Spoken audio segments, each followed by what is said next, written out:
Hi guys, how are you all? Today we will be discuss about the heating effect of electric current. जैसे कि last lectures में हमने देखा था electric torque, work done आदि, वैसे ही आज उसी सीरीज को आगे बढ़ाते हुए एनर्जी का एक टॉपिक है heating effect of electric current. तो उसकी सबसे पहले हम हेडिंग लिख लेते हैं, heating effect of electric current. हमारा टॉपिक क्या है आज का? Heating effect of electric current. जब भी भैया हम heating effect of electric current की बात करते हैं तो हम पावर डिसिपेटेड की बात करते हैं। पावर डिसिपेटेड से आप क्या समझे? पावर डिसिपेटेड, अब आप समझ गए होंगे कि हीट लॉस की बात कर रहा हूं।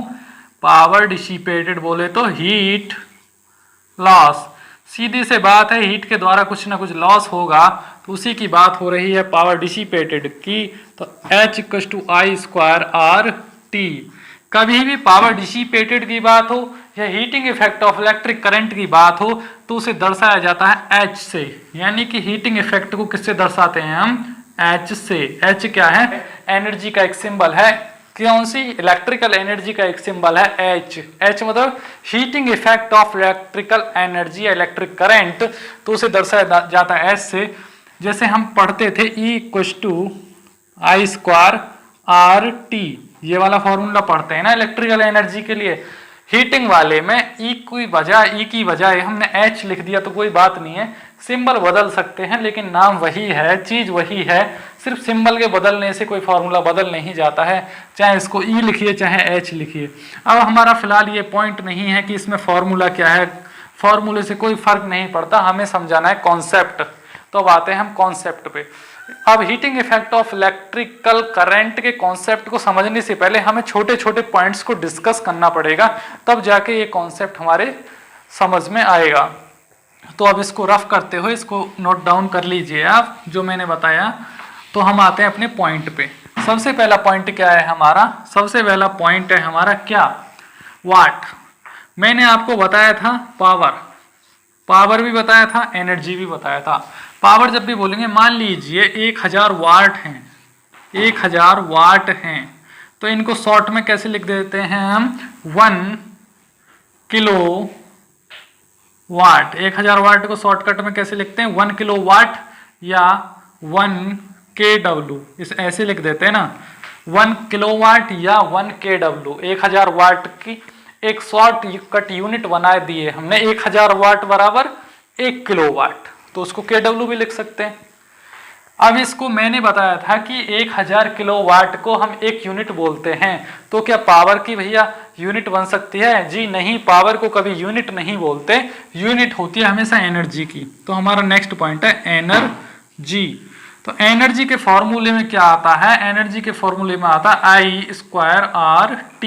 तो सीधे सीधे जहां भी टाइम होगा वहां एनर्जी की बात होगी, लेकिन पावर में तो कहीं भी टाइम नहीं दिख रहा है, या सीधे सीधे वाट लिखा है या kW लिखा है, तो भैया टाइम की तो बात नहीं हो रही है। जब भी हम एनर्जी लिखेंगे तो ये 1000 लिखा है, 1000 वाट, तो पीछे टाइम का मात्रक भी लगेगा, वाट सेकंड या वाट आवर। तो इसको शॉर्टकट में हम कैसे लिख देंगे? 1 वाट सेकंड या वाट आवर, इसको लिख सकते हैं हम वाट आवर। और 1 किलोवाट, भैया ये 1000 वाट्स हैं तो 1000 वाट का 1 किलोवाट बनता है ना, तो ये हो गया 1 किलोवाट आवर। और इसी को क्या बोल सकते हैं हम? जूल। इसी को बोल सकते हैं जूल। कभी भी जूल किसका मात्रक है? एनर्जी का मात्रक है। वर्क डन बोले या एनर्जी बोले, इन दोनों का मात्रक क्या है? जूल। कभी भी पावर का मात्रक जूल नहीं होता है। इस कंफ्यूजन में नहीं रहना कि कभी जूल लिखा है किसी वैल्यू के पीछे तो पावर है, पावर नहीं होती है, वो हमेशा एनर्जी होती है। Joule is the SI unit of electrical energy. कभी भी पावर की यूनिट जूल नहीं हो सकती। जूल जो होगी हमेशा किसकी? एनर्जी की यूनिट होगी। पावर की यूनिट हमेशा वाट होगी या किलोवाट होगी या वाट आवर होगी, हमेशा वाट के साथ होगी, उसमें टाइम का कोई मतलब नहीं है, क्योंकि पावर के फॉर्मूले में केवल V × I आ रहा है, टाइम की बात नहीं करती पावर में टाइम की बात नहीं हो रही है। ठीक है, तो हमारा पॉइंट जो है समझाना है कि पावर और एनर्जी में डिफरेंस क्या है। नेक्स्ट पॉइंट है conversion of powers, conversion of energies. Conversion of energy से आप क्या समझते हैं? कन्वर्जन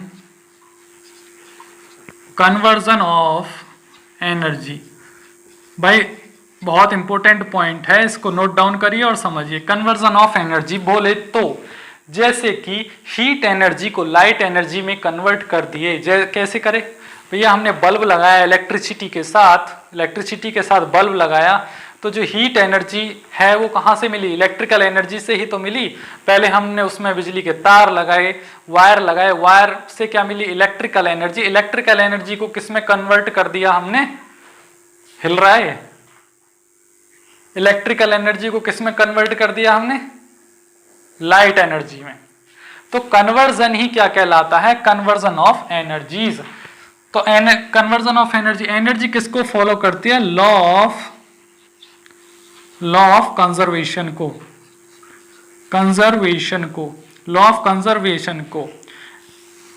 एनर्जी हमेशा किसको फॉलो करती है? लॉ ऑफ कंजर्वेशन को। बोले तो क्या लॉ ऑफ कंजर्वेशन मतलब क्या?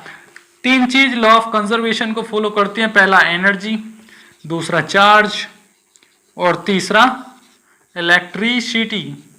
ये तीनों पॉइंट्स यानी तीनों वर्ड्स लॉ ऑफ कंजर्वेशन को फॉलो करते हैं। लॉ ऑफ कंजर्वेशन है क्या सर? अब हमको समझना है law of conservation. Energy never be create, never be destroyed, but it can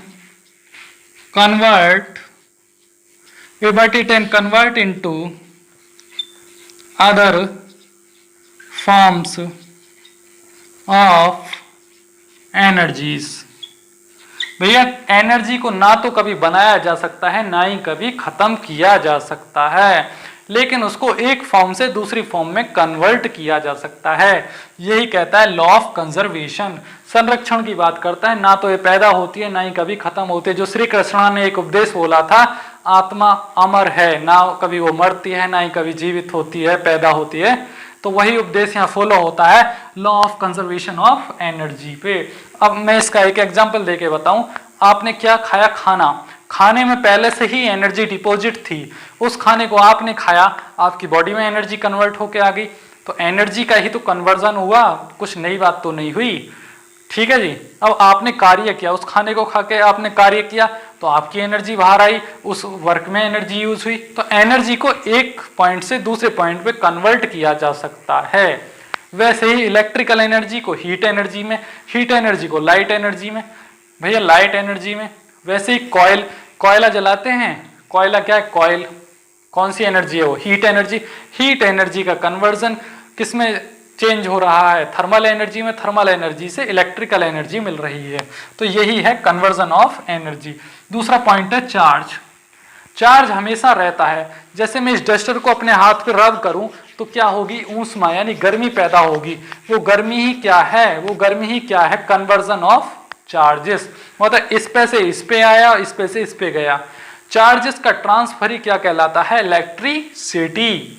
देखिए स्टैटिक इलेक्ट्रिसिटी हर जगह है, इस पे भी है, इस पे भी है, इस पे भी है, हर जगह स्टैटिक इलेक्ट्रिसिटी है। सिर्फ डिफरेंस क्या है? उसको हमें रोटेट करना है इलेक्ट्रॉन्स को। जैसे ही कंडक्टर रोटेट होते हैं तो इलेक्ट्रॉन्स क्या करते हैं? मूवमेंट करते हैं, और इलेक्ट्रॉन्स के मूवमेंट के कारण इलेक्ट्रिसिटी पैदा हो जाती है। तो यही सारे पॉइंट क्या है? Law of conservation of energy. अब आप बोलेंगे कि सर ये क्या बता दिया आपने, समझ में ही नहीं आ रहा। मान लीजिए कोई कंडक्टर है और इसमें पहले से ही इलेक्ट्रॉन डिपॉजिट है, इस पे मैंने वोल्टेज दिया, तो फिलहाल इसमें इलेक्ट्रॉन क्या है? इलेक्ट्रिसिटी क्या है? रुकी हुई है, स्टेबल है, हर जगह इलेक्ट्रिसिटी है। सिर्फ डिफरेंस क्या है, हमें उसको क्या है, मूवमेंट कराना है। जैसे इलेक्ट्रिसिटी मूवमेंट में आएगी, इलेक्ट्रिसिटी बोले तो चार्ज, इलेक्ट्रॉन्स, जैसे ही मूवमेंट में आएगी तो सीधी सी बात है वो वर्क करने लगेगी। तो यही क्या है, law of conservation of energy. ये मैंने हल्का छोटा सा आपको ब्रीफ नहीं बताया है, ब्रीफ बताया है छोटा सा। जब इलेक्ट्रोस्टैटिक चार्ज चैप्टर आएगा तो बहुत अच्छे से समझाऊंगा, तो आपको क्लियर हुआ law of conservation of energy. तो law of conservation of energy से आगे बढ़ते हुए हमारा नेक्स्ट पॉइंट है कन्वर्जन ऑफ एनर्जीज। एग्जाम्पल क्या है कन्वर्जन ऑफ एनर्जी के, हीट, जैसे कॉइल लिए, कॉइल क्या है, कोयला, कोयले को आपने थर्मल एनर्जी में चेंज करा, भैया आग जलाई, थर्मल में चेंज करा। थर्मल से आपने क्या प्राप्त करे, जनरेटर चलाया थर्मल के द्वारा, और क्या प्राप्त करे, इलेक्ट्रिसिटी। इलेक्ट्रिसिटी क्या कहलाएगी, इलेक्ट्रिकल एनर्जी, इलेक्ट्रिकल एनर्जी। तो यहां कोयले से जो एनर्जी प्राप्त हुई उसकी यूनिट क्या होगी, कैलोरीज, कैलोरी। इसकी एसआई यूनिट क्या होगी, कैलोरी। और यहां जो एनर्जी प्राप्त हुई उसकी एसआई यूनिट क्या होगी, जूल। अब बोले सर एनर्जी तो यहां भी थी लेकिन एनर्जी वहां भी है, आप एसआई यूनिट में क्यों डिफरेंस बता रहे हैं, यहाँ कैलोरी वहां जूल। अब हमारा नेक्स्ट पॉइंट यही है कि कैलोरी और जूल अलग अलग कैसे चेंज हो जाते हैं, इसको नोट डाउन करिए और नेक्स्ट पॉइंट पे चलिए।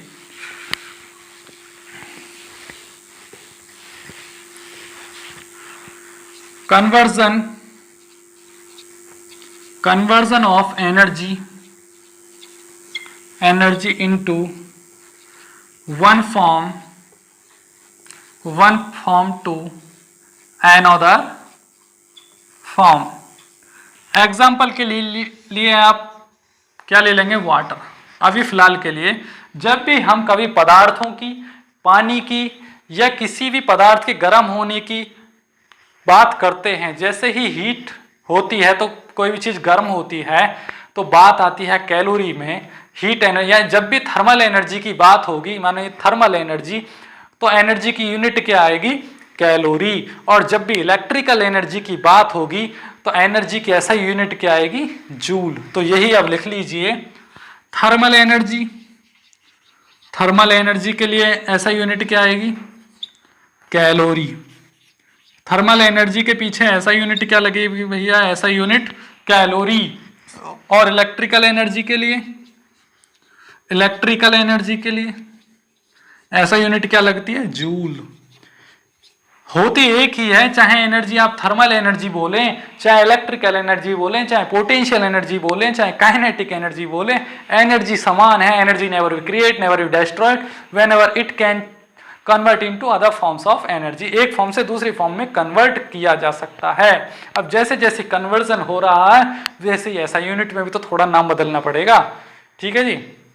अब जैसे देश बदलते हैं, इंसान तो सभी हैं, अमेरिका में भी इंसान रहते हैं, भारत में भी इंसान रहते हैं, लेकिन देश बदलने के साथ उनके नामों में थोड़ा बहुत तो डिफरेंस आता है, भाषा वगैरह चेंज हो जाती है।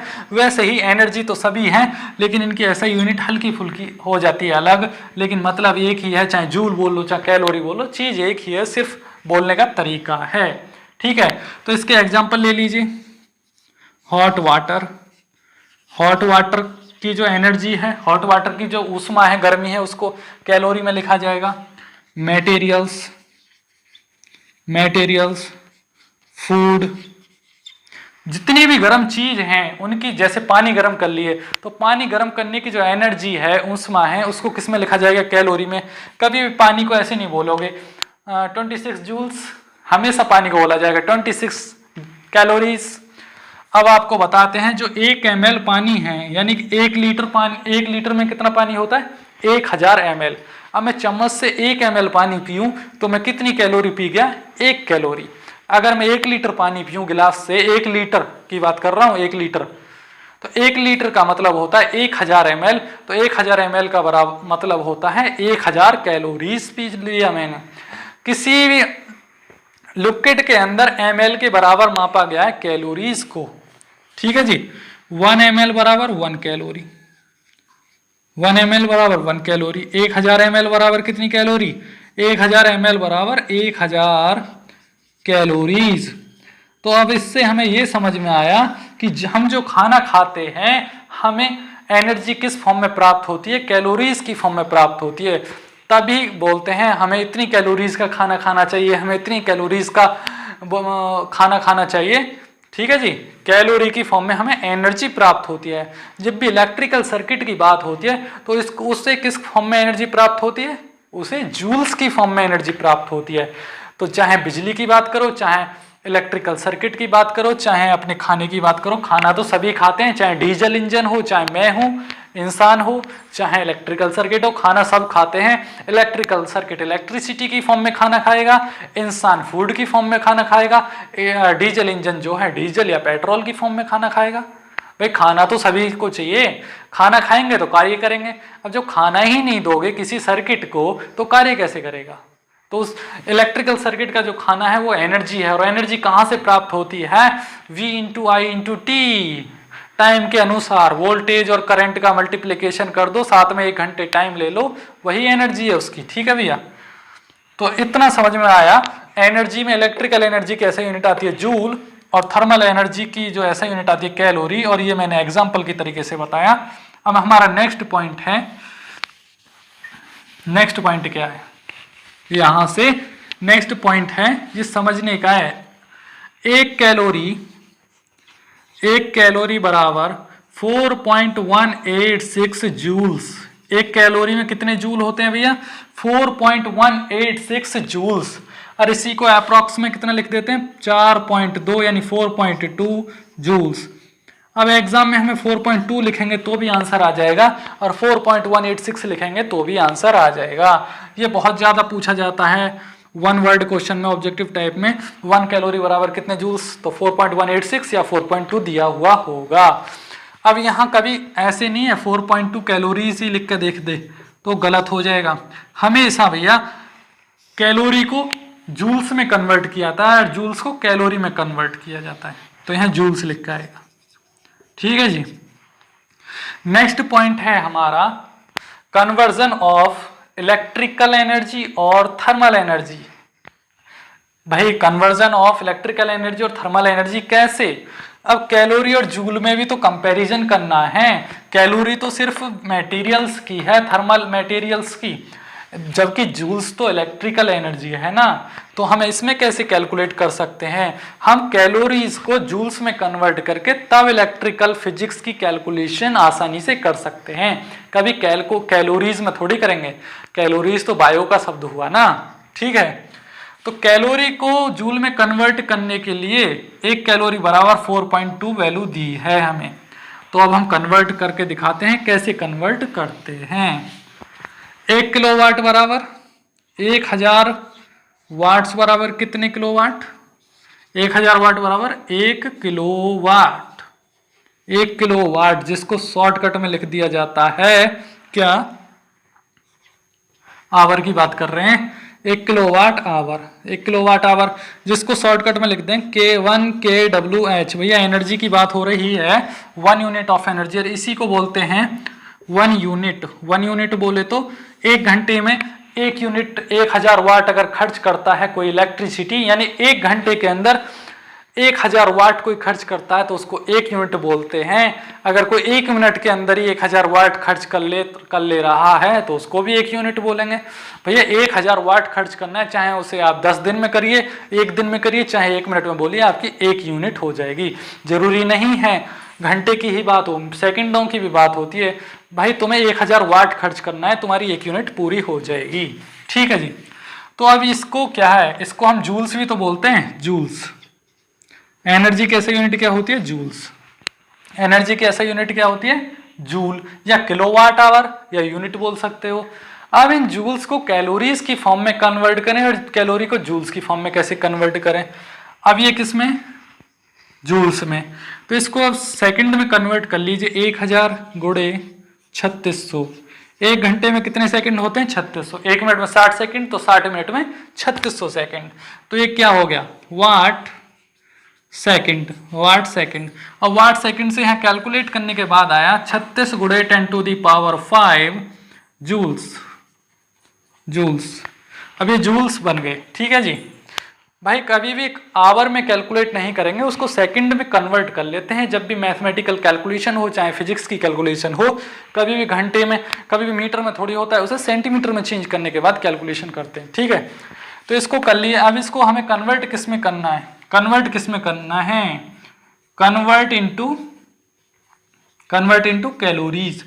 तो कैलोरीज, एक कैलोरी बराबर मैंने कितना बताया? एक कैलोरीज बराबर 4.186 जूल्स। तो जूल ऑलरेडी दिया हुआ है, कैलोरी में कन्वर्ट करना है तो 4.2 से डिवाइड दे दो, इस वाले 4.2 से डिवाइड दे दो, तो यहाँ आ जाएगा फाइनली कितना? 860 गुणे 10⁻³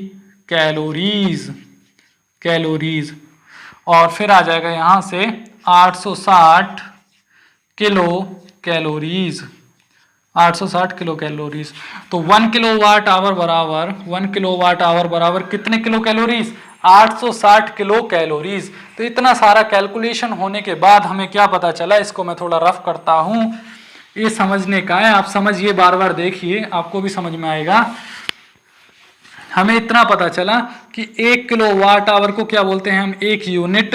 और एक यूनिट में कितनी कैलोरीज प्राप्त होती हैं? हमें कितनी कैलोरीज प्राप्त होती हैं भैया? ये तो जूल्स है ना, जूल्स, ये इलेक्ट्रिसिटी है। तो हमें कितनी कैलोरीज प्राप्त होती हैं? 860 किलो कैलोरीज। 860 kilo calories. ठीक है, जूल्स को कैलोरीज में ऐसे कन्वर्ट किया जाता है। कभी भी पानी गर्म करने की बात होगी तो वो कैलोरीज की फॉर्म में कैलकुलेट किया जाएगा, और जूल्स में, ये न्यूमेरिकल्स में यूज होते हैं कैलोरीज। कभी भी आपको दिया हुआ हो, अब ये 860 किलो कैलोरीज दिए, 860 किलो कैलोरीज दे रखा है, बोले कि कन्वर्ट इनटू जूल्स। जूल्स में कैसे कन्वर्ट करोगे आप इसको? जूल्स में कन्वर्ट करो तो हमने बताया 1 कैलोरी बराबर 4.86 जूल्स, कैलोरी में ऑलरेडी दिया हुआ है। तो 860 गुणे 4.2, जो आंसर आएगा वही आपका आंसर होगा। ठीक है जी, तो आंसर किस में आएगा? अब जूल्स में आएगा ना, कैलोरी में तो ऑलरेडी था। जो भी आंसर आएगा वो आपका जूल्स में होगा। कभी भी जूल्स की वैल्यू को बोल दे कि 750 जूल्स, कन्वर्ट इनटू कैलोरीज। अब भैया जूल्स को कैलोरीज में कैसे कन्वर्ट करोगे? यहां क्या था, कैलोरीज को जूल में कन्वर्ट करना था तो 4.2 की गुणा करे, लेकिन अब यहाँ जूल को किस में कन्वर्ट करना? कैलोरीज में। उल्टा हो गया ना। तो अब यहाँ 750 में किसका डिवाइड देंगे? 4.2 का। जो आंसर आएगा वो आएगा कैलोरीज में। तो हमें यहां से ये पता चला, जब भी हमें कैलोरी से जूल बनाना हो तो 4.2 का मल्टीप्लाई करें, और जूल से कैलोरी बनाना हो तो 4.2 का डिवाइड करें। ये वाला पॉइंट बहुत ज्यादा इंपॉर्टेंट है और एग्जाम में पूछा भी जाता है, एसएससी जेईई हो चाहे कोई सा भी एग्जाम हो, इसको नोट डाउन कर लीजिए। अब हमारा नेक्स्ट पॉइंट आता है heating effect of electric current, जो हमारा वेरी इंपॉर्टेंट पॉइंट है, heating effect of electric current. तो इसकी थोड़ी सी डेफिनेशन लिख लीजिए। When electric current applied to any conductor बोले तो तार, बिजली का जो तार होता है, वायर की बात कर रहा हूं, conductor, electric conductor, then electric friction comes between electrons and electron और किस किस के बीच में? मॉलिक्यूल्स ऑफ कंडक्टर के मॉलिक्यूल्स और किसमें? इलेक्ट्रॉन्स के बीच में एक घर्षण आता है। घर्षण होता क्या है रियलिटी में? मान लीजिए मैं इस डस्टर को अपने हाथ पे ऐसे रगड़ूं तो यही है क्या? घर्षण। और इस घर्षण के होने से थोड़ी देर तक हो जाए तो घर्षण के होने से क्या पैदा होती है? हीट। वही हीट क्या होती है, उसी हीट के कारण हमारे अप्लायंसेस वर्क कर पाते हैं। चाहे हीटर की बात करूं, चाहे सोल्डरिंग आयरन की बात करूं, चाहे टोस्टर की बात करूं, चाहे जो भी हो, इमल्सन रॉड क्यों ना हो, उसमें क्या होता है, हाई रेसिस्टेंस होता है ऐसे मटेरियल्स में, और करंट के और उसके बीच में घर्षण होता है मॉलिक्यूल्स के बीच, उसी के कारण हीट पैदा होती है। तो यही क्या है, heating effect of electric current. तो डेफिनेशन में क्या है, इलेक्ट्रॉन्स। अब इलेक्ट्रॉन्स कैसे भैया, ये कोई बैटरी है, मान लीजिए कोई बैटरी है और इससे इलेक्ट्रॉन गए। भैया जो बैटरी है उस कार्य तब करती है कि इलेक्ट्रॉन्स का ट्रांसफर करती है सर्किट में, किसी भी सर्किट में इलेक्ट्रॉन को भगाने का काम करती है, तभी तो कार्य हो पाता है बैटरी के। अब ये वायर है, इसमें इस बैटरी से इलेक्ट्रॉन गए, और इलेक्ट्रॉन गए और वापस आ गए, इसी बैटरी के अंदर कार्य करा और वापस आ गए। तो जब वो इलेक्ट्रॉन जा रहे हैं तो कंडक्टर के मॉलिक्यूल से टकराएंगे, उसी कारण उसका जो कंडक्टर का रेसिस्टेंस है उनको रोकने की कोशिश करेगा। भाई कंडक्टर का कुछ रेसिस्टेंस है तो उसे रोकने की कोशिश करेगा इलेक्ट्रॉन्स को, और उसी कारण क्या होगा, करंट रुक जाएगा रेसिस्टेंस के कारण। अब ये रेसिस्टेंस तो इस कंडक्टर का है ना, ये इलेक्ट्रॉन्स जा रहे हैं तो रोकेगा ना रेसिस्टेंस, तो उसी कारण क्या होगी, हीट पैदा होगी। और यहाँ कौन सा फॉर्मूला लगता है, H=I²R T। जहां भी ये शब्द पाया जाता है रेसिस्टेंस, वहां हमेशा फ्रिक्शन होता है, जिसको बोलते हैं इलेक्ट्रिक फ्रिक्शन। ये हमेशा करंट का विरोधी होता है, किसी भी सर्किट में करंट के फ्लो को रोकने की कोशिश करता है, इसका नाम है रेसिस्टेंस। इसीलिए इसका फॉर्मूला लिखा जाता है I=V/R। जहां भी ये पाया जाएगा इसका विरोध करेगा। मान लीजिए इसकी वैल्यू हाई है रेसिस्टेंस की, तो करंट की वैल्यू लो होगी उस सर्किट में। अगर इसकी वैल्यू लो है तो करंट की वैल्यू हाई होगी। जहां रेसिस्टेंस हाई है उस सर्किट के अंदर करंट का विरोध करेगा। मान लीजिए ये रेसिस्टेंस है और ये रेसिस्टेंस है, ये बेचारा कमजोर वाला रेसिस्टेंस है, तो करंट भगा भगा आ रहा है पीछे से, आराम से निकल जाएगा। इसको लगा दिया तो ये रोकेगा ना। जहां इसकी वैल्यू हाई है रेसिस्टेंस की, तो वहां करंट रुक जाएगा। अब करंट का एग्जांपल कैसे समझाऊं मैं आपको, जैसे कोई नदी है, नदी में पानी आ रहा है, और उसमें हल्की सी मेंढ लगा दें, हल्की सी मतलब रोकने के लिए हल्की सी दीवार लगा दें, तो कम पानी रोक पाएगी। कम रेसिस्टेंस है तो पीछे से जो करंट भगा भगा आ रहा था आराम से निकल गया, उसे कोई भी लॉस नहीं हुआ, हीट पैदा नहीं हुई, उसने आराम से कार्य किया। लेकिन जब वो आपने डैम खड़ा कर दिया, किसी भी नदी के अंदर डैम खड़ा कर दिया, तो पीछे से आने वाले करंट, यानी पानी की बात कर रहा हूँ, करंट को रोक देगा, और उसी कारण वो पानी उसमें टक्कर मारेगा, और टक्कर मारेगा तो तूफान मचेगा, और उसी तूफान को क्या बोलते हैं, heating effect of electric current. तो वो जो अप्लायंसेस होते हैं, जो भी हीटिंग अप्लायंसेस होते हैं, इनका रेसिस्टेंस बहुत ज़्यादा हाई होता है, ये करंट को रोकने का काम करते हैं, और उस रोकने के कारण ही एक इलेक्ट्रिक फ्रिक्शन पैदा होता है, और वो इलेक्ट्रिक फ्रिक्शन ही मैन्युफैक्चरिंग में यूज़ करके उसको एक डिवाइस का नाम दे दिया। ठीक है जी। तो ये वाले दो फॉर्मूले बहुत इंपॉर्टेंट है, H=I²RT, ये हीट एनर्जी का फॉर्मूला है, और ये वाला तो बेसिक ओम्स लॉ का फॉर्मूला है, दोनों ही अप्लाइड होते हैं। तो अब नेक्स्ट पॉइंट लिख लीजिए यहाँ से, ये नोट डाउन करना बहुत जरूरी था।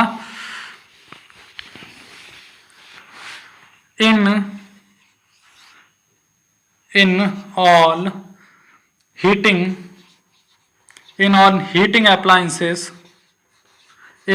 heating appliances used high resistance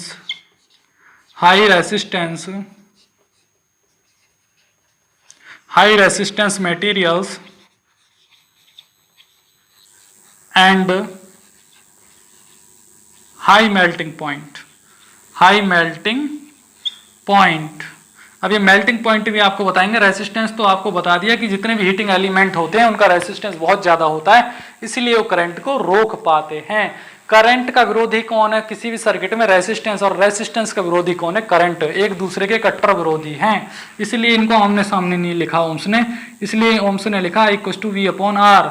जहां भी इस तरीके से ऊपर नीचे कोई वैल्यू लिखी जाए, आमने सामने ना लिखी जाए, तो एक दूसरे के कट्टर विरोधी होते हैं, एक बढ़ेगा तो दूसरा घटेगा, ऐसे चलता है उनका आंकड़ा। ठीक है। इस सर्किट में अगर रेसिस्टेंस हाई है तो करंट कम होगा, अगर करंट ज्यादा है तो इसका रेसिस्टेंस कम होगा। सीधी सीधी बात है, कभी भी दोनों बड़े नहीं हो सकते एक साथ। मेल्टिंग पॉइंट क्या है, उसका गलनांक। कोई भी एलिमेंट या कोई भी तार या कोई भी वायर कितना ज़्यादा देर तक नहीं पिघल पाता उसी को क्या बोलते हैं, मेल्टिंग पॉइंट। जो जल्दी से पिघल जाए, जो सख्त लौंडा ना हो, उसको बोलते हैं लो मेल्टिंग पॉइंट। और जो सख्त लौंडा हो मतलब जो जल्दी से ना पिघले हीटिंग के कारण, उसको बोलते हैं हाई मेल्टिंग पॉइंट। तो मेल्टिंग पॉइंट की हिंदी लिखिए मेल्टिंग। मेल्ट मीन्स होता है गलना, गलना तो आप समझ ही गए होंगे, मेल्टिंग पॉइंट। तो हाई मेल्टिंग पॉइंट का मतलब है, हाई मेल्टिंग पॉइंट का मतलब क्या है, हाई मेल्टिंग पॉइंट बोले तो जो जल्दी से न गले, जल्दी से न गले, उसको बोलते हैं हाई मेल्टिंग पॉइंट। तो एक दूसरा शब्द आता है फ्यूज। किसी भी सर्किट में फ्यूज भी तो यूज किया जाता है, फ्यूज भी इसी फंडे पे काम करता है भैया। H = I² RT, दोनों एक ही लॉ पे काम करते हैं। चाहे आपके फ्यूज की बात हो, फ्यूज में भी यही होता है H = I² RT, और हीटर में भी यही होता है। हीटिंग एलिमेंट का बेस्ट एग्जांपल है हीटर, H = I² RT। तो हीटर में जो H = I² RT है, इसका जो है हाई रेसिस्टेंस होता है। फ्यूज का क्या होता है, फ्यूज हमेशा मॉडरेट रेसिस्टेंस रखता है, मॉडरेट रेसिस्टेंस, ना ज़्यादा ना कम, कार्य योग्य। Low melting point, low melting point. और जबकि जो हीटर वाले जो एलिमेंट हैं हीटिंग वाले, उनका high resistance, high resistance, low conductivity, low conductivity, high melting point, high melting point. अब कुछ स्टूडेंट तो इसका रट्टा मारना स्टार्ट कर देंगे कि सर ने इतनी बड़ी डेफिनेशन वगैरह लिखवा दी, रट्टा मारो और एग्जाम निकालो। कभी नहीं निकल पाएगा भाई, किसी भी चीज का रट्टा नहीं मानना है, समझना है। अब भाई हीटिंग एलिमेंट है, उसका रेसिस्टेंस हाई है, तो सीधी सी बात है गर्मी पैदा करेगा, और जो जल्दी से न गले उसका हाई मेल्टिंग पॉइंट।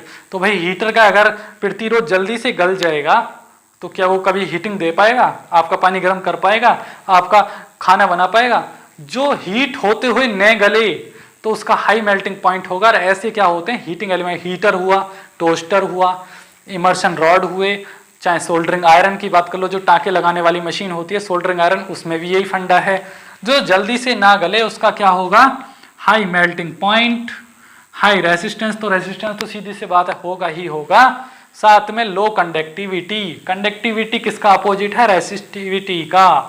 भाई इसका रेसिस्टेंस हाई है तो करंट को कम फ्लो करा पाएगा, करंट को वहीं रोक देगा। तो कंडक्टिविटी लो है, इसलिए इसको बोल दिया लो कंडक्टिविटी। मतलब अच्छे कंडक्टर नहीं है, इनका रेसिस्टेंस हाई है, इसलिए हीट पैदा ज्यादा कर रहे हैं। ठीक है जी। दूसरे आते हैं फ्यूज। सर इसमें भी तो यही फॉर्मूला यूज हो रहा है, लेकिन इसमें आपने moderate resistance, low melting point, high conductivity क्यों लिख दिए? हाई कंडक्टिविटी चीज तो एक ही है भैया, एक चीज एक नहीं है। ये वाला सर्किट को जोड़ने की बात करता है और ये वाला सर्किट को तोड़ने की बात करता है। ये बोलता है जैसे ही किसी सर्किट में एक्सेसिव यानी हाई करंट आएगा, गलत करंट आ जाएगा, बहुत ज्यादा करंट, मैं सीधे सीधे सर्किट को ब्रेक कर दूंगा। और ये बोलता है जैसे ही किसी सर्किट में ज्यादा करंट आएगा तो मैं उसको यूटिलाइज करके, यूज करके अपना खाना पका लूंगा, पानी गर्म कर दूंगा। मतलब जितना ज्यादा करंट आएगा इस सर्किट में वो उतना ही ज्यादा हीट फेंकेगा। और इसमें क्या होता है, जितना ज्यादा करंट आएगा ये टूट जाएगा, ये सर्किट को तोड़ देता है। ऐसे लगा होता है ना फ्यूज बीचों बीच, तो इस सर्किट को ब्रेक कर देता है, ब्रेक करने का काम करता है फ्यूज। इसका इतना रेसिस्टेंस रखते हैं कि इतना सह पाए, ये जल्दी से गल जाता है। जैसे इसमें हीट पैदा होती है तो फ्यूजिंग मटेरियल जो होते हैं वो गल जाते हैं और सर्किट टूट जाता है। इसीलिए फ्यूज का यूज होता है ताकि आपका सर्किट सुरक्षित रहे, खराब ना हो पाए, इसलिए फ्यूज का यूज करते हैं। पुराने जमाने में फ्यूज का यूज होता था, अब तो रिले सेंसिंग डिवाइस है, रिले ने ऐसे सेंस किया, अच्छा जी एक्सेसिव करंट आ रहा है, तो एक्सेसिव करंट के कारण वो मैसेज किसको देगा, एमसीबी को देगा, एमसीबी तुरंत सर्किट को ब्रेक कर देगा। उसमें इस तरीके से डिवाइस होता है, एकदम से ब्रेक हो जाएगा और दोबारा से जुड़ जाएगा। तो आजकल तो रिले और एमसीबी का जमाना है, पहले फ्यूज का जमाना होता था। लेकिन हमें फिजिक्स को समझना है तो फ्यूज को समझना पड़ेगा, मेन पॉइंट है हमारा ये। तो फ्यूज और हीटर वगैरह जो हीटिंग एलिमेंट होते हैं एक ही फंडे पे काम करते हैं, लेकिन कार्य अलग अलग हैं। वो सर्किट को तोड़ता, ये सर्किट को तोड़ने का काम करता है, ब्रेकर है, सर्किट ब्रेकर है भैया, इसको लिख दो सर्किट मेकर और ब्रेकर, ये बनाने का काम भी करता है और तोड़ने का काम भी करता है। ये बना भी सकता है किसी सर्किट को और तोड़ भी सकता है। ये फ्यूज बनाएगा कब? जब आपका सही चल रहा है, भाई करंट सही आ रहा है तो बनाए रखेगा, और जैसे करंट ज्यादा आ जाएगा तो सीधे सीधे तोड़ देगा सर्किट को, यानी ब्रेक कर देगा सर्किट को, मेल्ट हो जाएगा। मेल्ट मतलब गल जाएगा, गल जाएगा। ये जैसे ही ज्यादा करंट आए गल जाएगा हीट के कारण। और ये वाला ये हमेशा मेकर का काम करता है, सर्किट मेकर। जितना ज्यादा हीट पैदा होगी उतना ही ज्यादा अच्छा कार्य करेगा हीटिंग एलिमेंट। ये इस फंडे पे काम करता है। ये जोड़ने वाला है, सर्किट को जोड़ने वाला, और इस सर्किट को तोड़ने और जोड़ने का दोनों का कार्य करता है। यही डिफरेंस है फ्यूजिंग एलिमेंट और हीटिंग एलिमेंट में। तो नेक्स्ट पॉइंट आता है एफिशिएंसी। यहां से आपका heating effect of electric current तो समाप्त हुआ। अब हमारा लास्ट पॉइंट है एफिशिएंसी। एफिशिएंसी क्या होते हैं?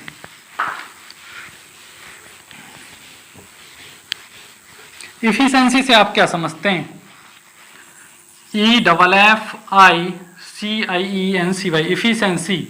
एफिशिएंसी क्या है? एक तरीके से एफिशिएंसी एक तरीके से बोले तो एवरेज है। एवरेज आप बोलते हैं ना भैया आपकी बाइक कितना एवरेज दे रही है?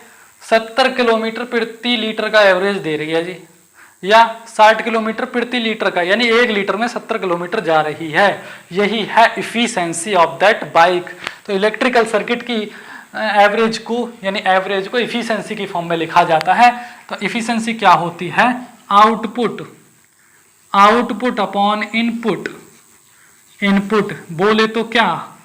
एफिशिएंसी। अभी भी समझ में नहीं आया, फिर दोबारा से बताते हैं। मान लीजिए आपने इसमें 230 वोल्ट दिया, 230 वोल्टेज दिया किसी भी सर्किट में। मान लीजिए सर्किट है, इसमें 230 वोल्टेज दिया, लेकिन कुछ लॉस हो गया। आउटपुट कितना मिला हमें? केवल 10 वोल्ट। 20 वोल्ट का लॉस कर दिया हीट के कारण। हीट के कारण जो लॉस हुआ, भैया कोई भी सर्किट है उसमें हीट के कारण लॉस होता ही होता है। अब कुछ सर्किट तो ऐसे होते हैं जो उस लॉस को यूज में लेते हैं, यूटिलाइजेशन में ले लेते हैं, जैसे खाना पकाना हुआ, पानी गर्म करना हुआ। लेकिन सभी सर्किट तो ऐसे नहीं है। जैसे आपका फैन है, गर्म होगा तो सीधे सीधे बात है, उसको लॉस यूटिलाइज नहीं कर पाएंगे उस हीट को, तो लॉस होना ही होना है। सभी एलिमेंट नहीं होते हैं जो कि हीट को यूज में ले पाते हैं, कुछ ही होते हैं जो हीटिंग एलिमेंट होते हैं। तो इसी को बोलते हैं आउटपुट अपॉन इनपुट, जो लॉस होता है। तो इसका फॉर्मूला क्या बन जाता है? यहां से इनपुट माइनस लॉसेस, भाई लॉस भी तो हो रहे हैं कुछ, upon input. Input minus losses upon input को ही इफिशिएंसी बोला जाता है। मान लीजिए मैंने 5 रुपए दिए आपको, 5 रुपए दिए, 1 रुपये आप बीच में बेईमानी कर गए, हड़प कर गए 1 रुपये। आगे आउटपुट दिया आपने किसी को, मैंने बोला कि मेरे भाई उस व्यक्ति को आपको 5 रुपये देना है, लो ले जाओ। आप एक किसका काम कर रहे हैं? कंडक्टर का काम कर रहे हैं। तो 1 रुपये आपने बेईमानी कर ली बीच में, और उस तक आपने 4 रुपये ही पहुंचाए। तो इसकी इफिशिएंसी कैसे निकालोगे? 5 माइनस 1/5, यानी कि input minus losses upon input. तो इफिशिएंसी क्या आ जाएगी? 4/5।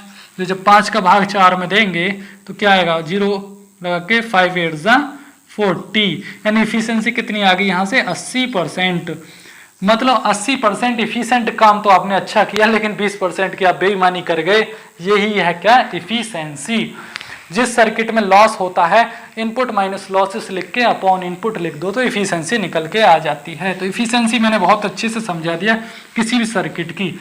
अब हमारा पॉइंट इफिशिएंसी को बताना नहीं था, हमारा पॉइंट था heating element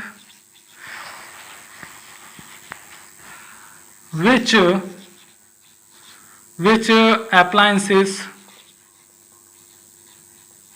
has best efficiency। कौन से अप्लायंसेस अच्छी इफिशिएंसी रखते हैं? तो उसका एग्जाम्पल क्या है यहाँ? इलेक्ट्रिक मोटर को 100% इफिशिएंसी वाला डिवाइस माना गया है। इलेक्ट्रिक मोटर 100% इफिशिएंसी के साथ कार्य करती है। बाकी कोई ऐसा डिवाइस नहीं है, चाहे आपका बल्ब हो चाहे कोई भी हो, थोड़ा बहुत लॉस सभी करते हैं। ऐसा है डिवाइस इलेक्ट्रिक मोटर को माना गया है जो कि 100% इफिशियंसी के साथ कार्य करता है, लेकिन 100% उसका भी नहीं है, कुछ परसेंट उसमें भी लॉस होते हैं, कॉपर लॉसेस। वो आपको जब इलेक्ट्रिक मोटर पढ़ाए जाएंगे वो समझ में आएगा। फिलहाल इतना याद रखिए कि इलेक्ट्रिक मोटर आर 100% इफिशियंस, ये एग्जाम में भी आता है। तो thank you so much for watching this video. इतना समझने के लिए काफ़ी है। ये लेक्चर यहीं समाप्त होता है, चैप्टर भी यहीं समाप्त होता है, और नेक्स्ट चैप्टर होगा आपका क्या, इलेक्ट्रोस्टैटिक, जिसमें आपको पढ़ाया जाएगा स्टैटिक चार्ज, स्टैटिक एनर्जी और static electricity. Thank you so much for watching this video.